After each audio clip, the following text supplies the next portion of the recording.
All right, so we just beat Bloodborne. Very happy to be done with this game. And as tradition, we usually do boss tier lists when we're done with each game. Yeah, I think we are not going to have a hero today because we actually beat all the bosses in this game. It almost wasn't that way with Cost, but we'll get to that later. I do believe Cleric Beast is first, correct, guys? Cleric Beast is a little weird because I personally feel like it does set you up for the beast type bosses that you're going to have in this game, but it's I don't know, it's placed in a location where if you have any experience in the other titles, you're probably going to be stuck on him. And I guess it's kind of meant to tell you, hey, you're supposed to be more aggressive. And at the time, honestly, it was fun. I think this is where the first issue with the level design also comes up, because once you beat him, you're just like, oh, well, obviously Cleric Beast is the guy I have to beat. Apparently you don't have to. He's completely optional. Or she. I don't know. And you see a gate after her, and you can't go through it. So I got lost there for a little bit, but overall it's a good fight. Good introduction to beasts. I think I'm gonna give it an A. Followed up by Cleric Beast, we have Father Gascoigne, who's the first actual boss in the game, I do believe. This is gonna sound a little weird, but maybe not. He is one of the only bosses I think I've heard or seen of before in this game. I haven't heard or seen a lot of these people. It's Father Gascoigne. I've heard of Ludwig, but I never actually saw him until we had the game or played the game. Same with Cleric Beast. Father Gascoigne is going to be our first S. This early S placement might make it seem like there's going to be a lot of S's in this game. Don't get your hopes up. Let me just put it like that.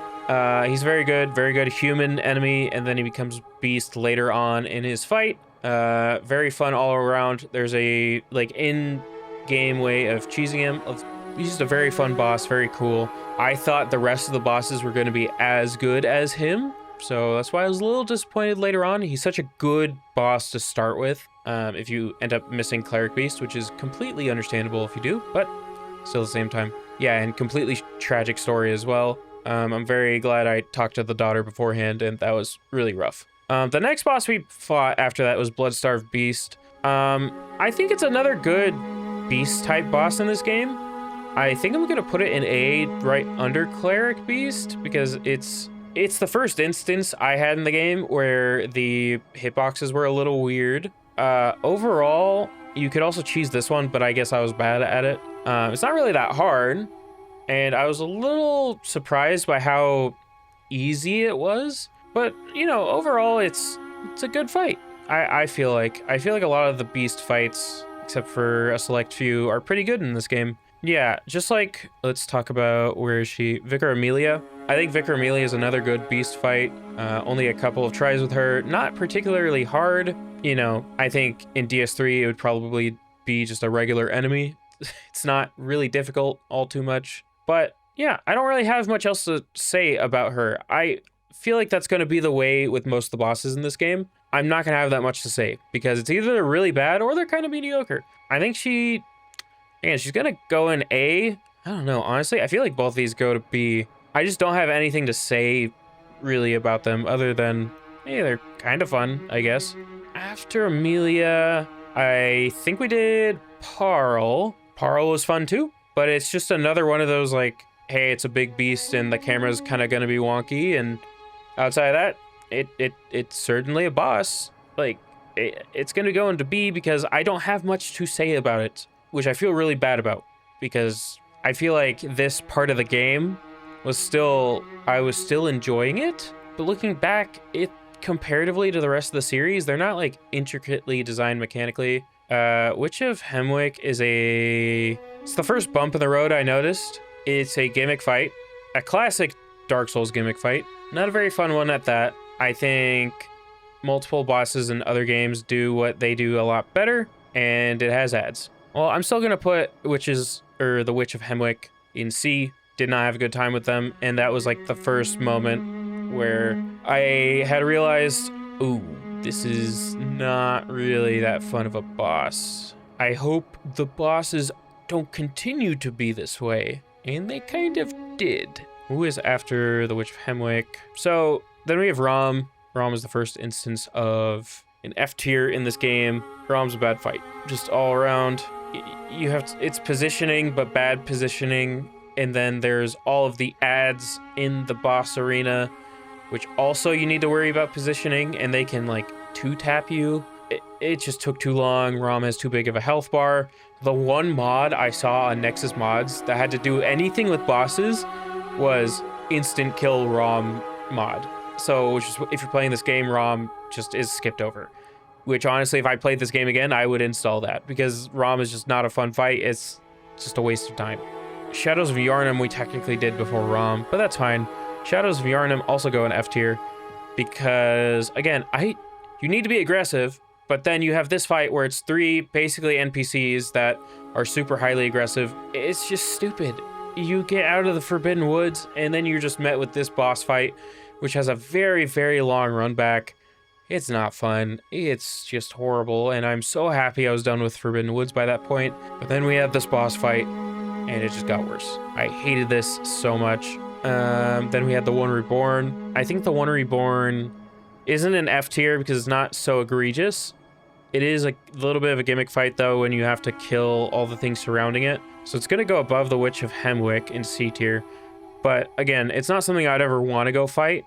It's just annoying. After the One Reborn, so this is where I have to get a little weird when it comes to where I'm doing things, because Mikolash is what I did after the One Reborn, I'm pretty sure. So we can randomly just start going at stuff that's not the DLC. Martyr Logarius. So this was also one of the first moments where I didn't really like the bosses, but after retrospect, he is a good boss. He has a few elements that are spammy and very annoying, and I don't think they're well designed, that I think from iterate on and fix in later titles.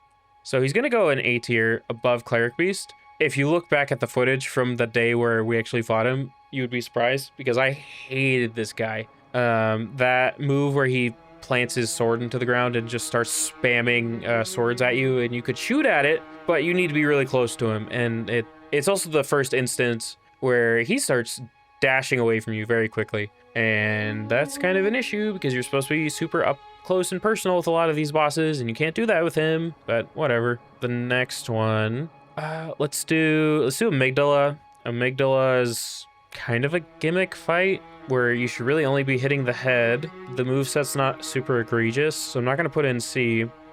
But it was kind of like a big nothing burger getting to the end of Nightmare Frontier, and he was there, and we beat him in one attempt. So he's going to go at the bottom of B. Not a super memorable or fun fight. Celestial Emissary, F. Probably top of F, because Celestial Emissary is kind of just a whatever boss. It's not fun, and you're just... it's just a bunch of ads, and then one spawns in that really is the health bar, and he gets big, and that's kind of it. Again, not the best boss fight, and I was expecting more by this point, because, you know, their next game, which only came out a year later, was DS3. And I don't think DS3 has a lot of bosses that suffer from the issues that these bosses do. Or that might not be true, but I think it overall has a better boss lineup. Then there's Ebrietis. Again, not awful or anything, but I think it's better than the One Reborn, but I don't think it's B tier. Okay, I think that is everything outside of the last 4 in the main game. Okay, so now we can get to Mikolash. I think we can all agree. What are we doing here? Like, Mikolash, what was the idea? What was the idea behind this? I don't know what this dude's doing. He spams a bunch of attacks that you can't really deal with, and you're trying to be aggressive. Annoying. Does anybody else have any insight onto this? Because Mikolash is not my favorite. Mikolash is awful. Probably one of the worst experiences that I had in this game, which was followed up by Wet Nurse, which we did in one attempt. Again, I feel like Murgo's Wet Nurse. Did I have more fun with Murgo's Wet Nurse than the Beasts? I wouldn't say so. I think Murgo's Wet Nurse has a lot of ideas that are, again, iterated in future titles and done a lot better, but this was just the first instance of that. I guess above Amygdala. I don't know how this could be a Wet Nurse, but maybe if Murgo is a weird alien baby, then I guess that makes sense. But yeah, no, I don't understand. After that, I guess we'll go to Gehrman. Honestly, again, he's a good fight. We beat him a lot faster than I thought we were going to. I think the AI bugged out a little bit, to be completely honest, because there was a hot minute there where he was just standing there. He has a lot of attacks that you can parry if you really take the time to learn him, which I think I was in the process of doing until, yeah, he just kind of stood there. Not in like a weird T-posey way, more like he just stood there and was trying to do something, but I killed him before he could actually get it off. So yeah, nothing to complain about there. I think, do I want to put him in S tier? I don't think so. I think he's top of A, definitely. So we'll leave Moon Presence until we're done with the DLC now. DLC, who's the first boss in the DLC? It's Ludwig, right? I think it is. Ludwig's pretty great. Pretty great OST. I think the first phase is very fair. You just have to learn it. Second phase is also fair, but its hitboxes in this game in general are a little bit bad. I think I had a better time fighting him than Garmain. Probably better than Father Gascoigne. No, Gascoigne I had a little bit more fun with, so I'm gonna put Ludwig in S, but below Father Gascoigne. Again, I think he's a really good fight, but I had some hitbox issues that were a little it was kind of obvious that it was super unfair. This was the first game I felt like a lot of my deaths were super unfair in certain bosses, purely because of the hitboxes and those issues. Yes, so then we have Living Failures next. Okay. Living Failures is a DPS check, and this game, maybe I was underleveled for it. Living Failures was a really annoying boss because my stamina kept running out, and I was just like, leave me alone. There's too many of you. I don't like this. Not a good DPS check boss. I think the only good DPS check boss that they've really ever done was the Four Kings, which I know a lot of people hate, but I liked it. Living Failures is gonna go probably in C. Yeah, below the Witch of Hemwick. I was not having a good time. And it wasn't like redeemable in any way. It was just really bad. Before Lady Maria, we have Lawrence. Again, first attempt I did. I feel like Lawrence is Cleric Beast, but it has a really bad second phase, a really unfair second phase. So it's gonna go in B. I don't think it's as bad as anything in C.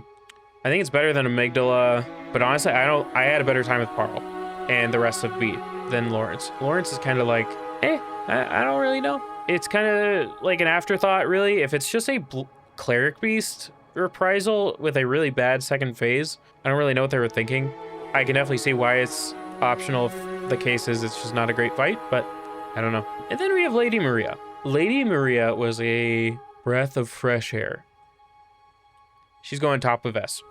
Lady Maria is what I like in a Soulsborne boss fight. Very fair, a lot of different attacks.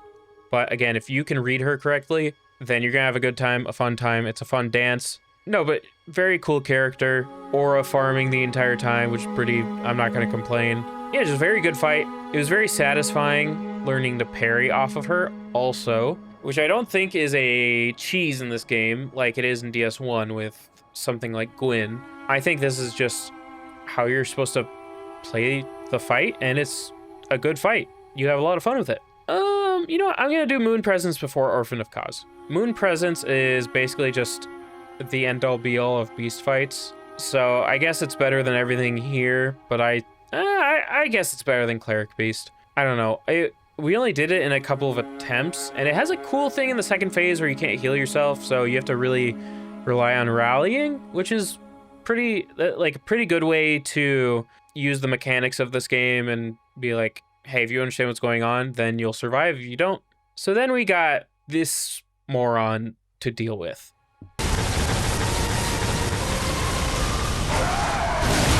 No!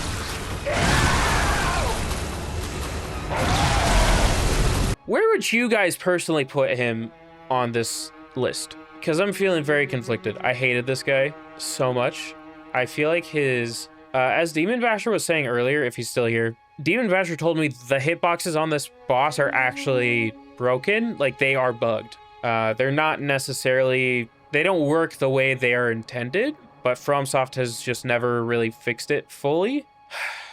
I think if the hitboxes were fixed on this guy, he would be an S tier. I really want to put him in F tier just with the amount of anguish that he's given me and like the amount of years he's probably taken off my life. I got, like, here's the weird, I feel like Stockholm Syndrome right now because I've gotten to the point where I fought him so much that I really know him. High B, only knowing the weird hitboxes and that he's only boss to take 100 blood vials per kill versus everything else. Yeah, I think I have some Stockholm Syndrome. I want to put him higher. Personally, though, he was not. I did not have fun with him. I learned him. I learned his moves, but I think those hitboxes are unacceptable. I don't know, man. Like, I really want to put him in F tier just because of how infuriating he is. Because he's also a lot of wasted potential for me because, again, if those hitboxes were fixed, probably top of the list. But I think the worst death he could possibly have on this list is just being middle of the road. Just put him in a tier and get on with it. I'm sentencing him to bottom of B tier. Oh man. All right, well, I guess that's our tier list for Bloodborne.